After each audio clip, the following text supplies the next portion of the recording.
As you may or may not know, I am really excited about the new Ace Attorney game set to release next year. So to kill time until then, and to preserve the hype train, I'd like to talk about the most recent release in Capcom's hit visual novel series, Ace Attorney V: Duel Destinies. Ace Attorney is a series of visual novels which centers around the machinations of a rather unorthodox court system set in the year 2016.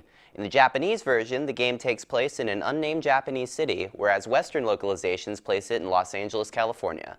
For most of the series, you play as Phoenix Wright, a young defense attorney attempting to bring about justice for his clients in a legal system which favors the prosecution to an absurd degree and seemingly cares only about getting as many guilty verdicts as possible.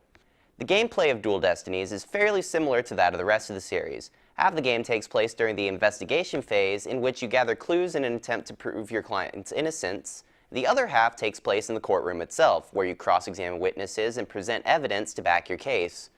Throughout the series, Phoenix and the other playable characters gain special items or abilities to help them in and out of the courtroom. Phoenix essentially has a mystical lie detector, his understudy Apollo Justice, awesome name by the way, has a bracelet that lets him see people's tells, and in Duel Destinies, newcomer Athena Sykes introduces the Mood Matrix, which allows her to analyze people's emotions and see if they match up with their testimony.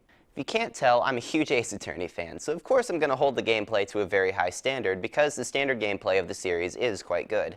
The puzzles presented inside the courtroom offer an exciting logical challenge, and the investigation phase often plays a bit like a point-and-click adventure game, breaking up the endless text boxes of the courtroom. One thing about Duel Destinies I will criticize, however, is the Mood Matrix. Don't get me wrong, the concept is really cool, and the interface for it is really neat looking as well. The execution, however, was a bit weak. In all but the final case, the Mood Matrix segments honestly felt too easy, and again with the exception of the last case, they left me feeling pretty disappointed. One area in which Duel Destinies deviates quite a bit from its predecessors is in the graphics department.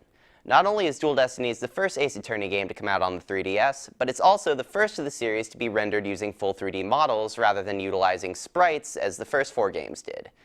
This is a bit of a mixed bag for the game. For the most part, the environments look incredible, and most of the character models are just fine, but some of the animations were just a little off-putting to me and looked kind of a bit janky. Still, for the most part, the graphics are fine, and honestly, for an Ace Attorney game, the graphics aren't all that important. Story-wise, I absolutely love this game. With the possible exception of the third installment, this game has the best story in the series. I don't want to spoil it because the plot twist in the end is pretty incredible, but all the major characters introduced in the game play a part, and it's an absolute joy to go back through the game and see all the foreshadowing that slipped past without you noticing. So what don't I like about this game? Overall, the difficulty seems lower than in previous installments. I already mentioned the Mood Matrix, but most of the witness testimonies felt easier to crack as well. Could just be that I've gotten better at Ace Attorney games, but I would have preferred that the game be more of a challenge. Until you learn the backstory of the game, the new characters also can feel a bit shoehorned in, so it can be a little off-putting on the first playthrough to see all these new people out of nowhere. My biggest grievance, however, has nothing to do with the game itself, but the fact that the game only saw a Western release through direct download. If you're looking for a hard copy, I hope you can read Japanese, because Capcom apparently decided that the West didn't care about Ace Attorney all that much. Spoiler alert, we do.